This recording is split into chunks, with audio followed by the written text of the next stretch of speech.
All right. Well, today I wanted to talk about the time I went on a date with an ex-wife of an MLB player. Back in the spring of last year, 2022, I was in Las Vegas for a few days. I decided to hop on Bumble and Hinge while I was there and start swiping. On the following day, ended up matching with a very attractive woman. She was half Italian, half Filipino. She was around 5'7". She had very long dark hair, very tan skin, very, very facially attractive. Overall, I would give her a solid 8.5 on the 10 scale, even on a Las Vegas 10 scale. At this time, I was in pretty good shape, probably around 15% body fat, a far, far world away from when I was 300 pounds and balding. I don't know what it is about Las Vegas, but the local women there are just super good looking. I don't know if it's in the water, but I think it has a lot to do with the fact that Las Vegas is the entertainment capital of the world. And like a lot of the women that work there either work in the nightclubs or the gentlemen's clubs, or they do some sort of other work that requires good looks.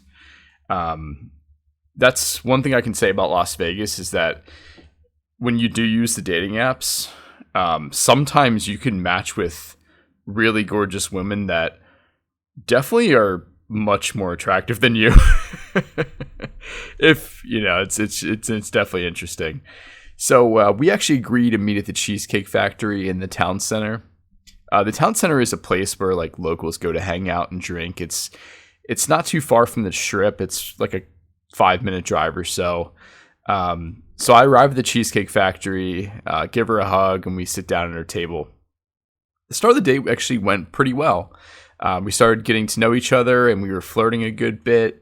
I was trying to crack a few jokes, do those types of things. So somehow we got on the topic of relationships, and she had asked me how long was my last relationship, and I discussed that for a few minutes.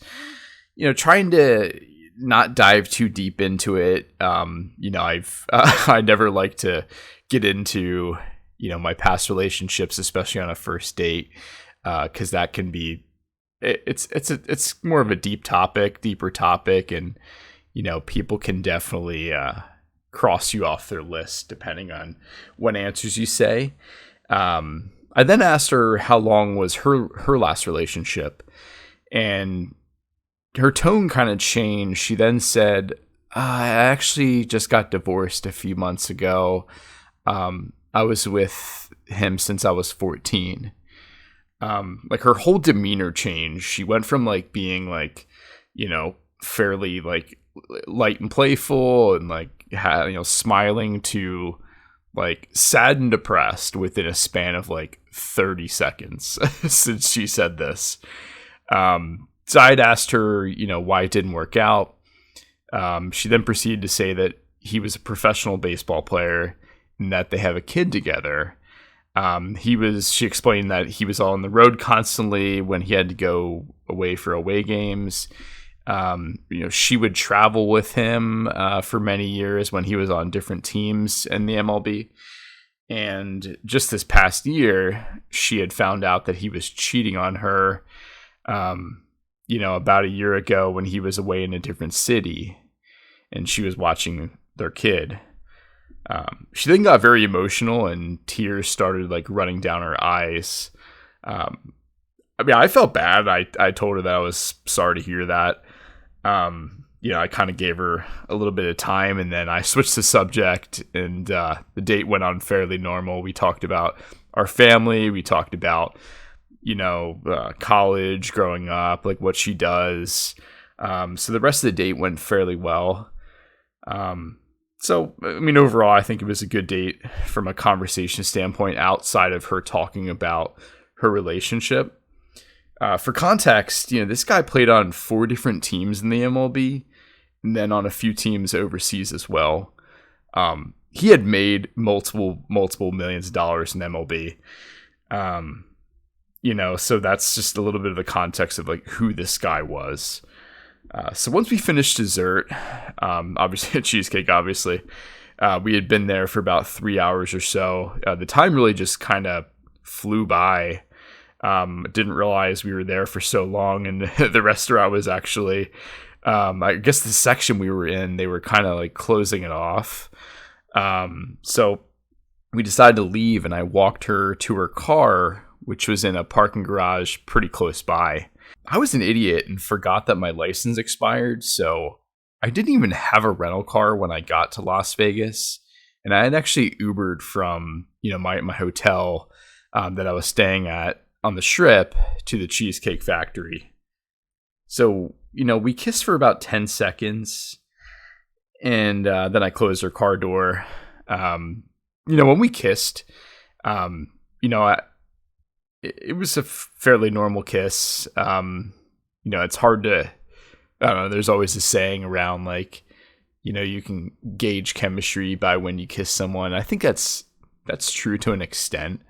But it was definitely a memorable first kiss from that standpoint, just because of, the whole date. And, like I said, overall, I found her very, very attractive, and she did have a really good personality. To get out of the parking garage, I walked down the stairs and I headed back to get my Uber from the entrance of the Cheesecake Factory. I didn't tell her that I'd Ubered from my hotel. And I noticed that when I was standing outside of the Cheesecake Factory, her car, I remember what her car looked like.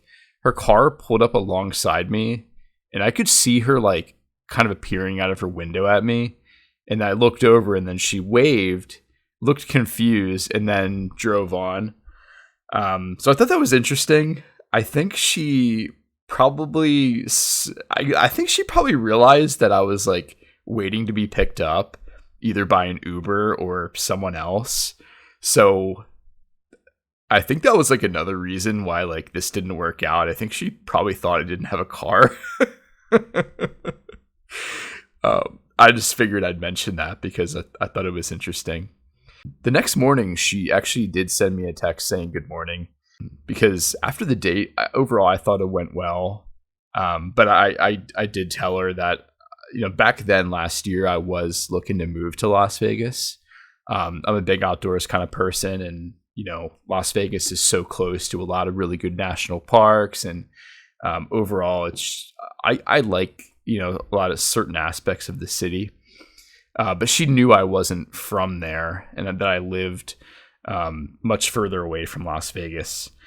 Overall, I mean, she said good morning, and then she still seemed interested kind of throughout the day. We were texting a little bit back and forth. And then later on that night, she sent me the dreaded text saying that she isn't ready to date right now, and that she's just not over her divorce and her ex. And she also mentioned that, she had a good time with me, but she didn't feel a strong spark. When I got that text, I think at first I felt let down. I kind of felt like, like that really stings. Like she seemed like the outside of her crying for 10 minutes. She did seem like kind of the perfect woman. She'd be like the type of woman, like when I was a kid, if I watched a movie, she'd definitely be like, if she was a character in like a show or a movie, I would definitely notice and be like, oh man, that's like my dream girl. So it was kind of rough. I definitely stung, but it was, all in all, it was just it was an interesting experience, and I'm glad I had that experience. I think from a black pill perspective, she was definitely more attractive than me. Despite she was 30 years old and she did have a kid. A lot of women, after they have a kid, they lose a lot of their looks. But with her genetics, like I said, she was like half Italian, half Filipino. She definitely still maintained her figure and beauty. Like you would never even guess that she had a kid. Now, as for the guy she was dating, he was attractive, but nothing to like really write home about. He was around just looking at, looking at his stats and things like that. He was 6'1", well built, decently good looking, but I think it was really the fact that he was an MLB player that was really, really hard to compete with. They also started dating early in high school, so they had been together for 16 years at that point. there's a term in the red pill community called the alpha widow. And I think she was definitely a great example of that term. Having been with him pretty much her whole life, when she meets other men, basically she's going to compare them to him. And, basically when she's looking at me across the table from her on the date, she's looking at me and she's comparing me to him. And, how do you compete with an MLB player as a regular guy? Well, you don't. You don't compete with that.